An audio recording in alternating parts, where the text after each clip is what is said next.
Hey guys, in this video, I'll guide you through how to fix Roblox avatar not loading.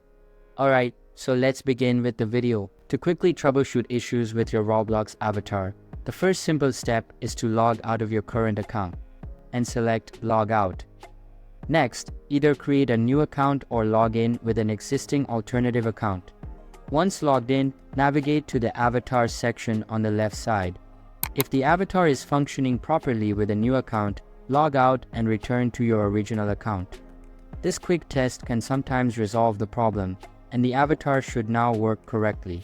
If the issue persists, ensure your internet connection is strong and stable. To check this, open an internet browser and visit speedest.net. Click Go to run the test. For Roblox to function smoothly, a download speed of at least 4 to 6 megabytes per second is recommended. For example, a result of 847 Mbps indicates a sufficiently fast connection, ruling out internet issues as the cause of the problem. Another step to try is clearing your browser's cache. Cache data includes temporary files that help speed up your browser and applications, but can sometimes cause issues.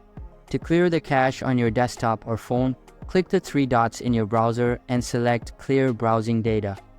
Ensure that cookies and other site data and cached images and files are selected, then click Clear Data. After clearing the cache, restart your browser and log back into Roblox to see if the issue is resolved. If the avatar still isn't loading correctly, you might want to try using a different internet browser. Specific browsers may sometimes cause compatibility issues with Roblox. So that's basically how to fix Roblox avatar not loading. So that's all for this video. If you find it helpful, consider subscribing and giving this big thumbs up. And I'll catch you in the next one. Thanks.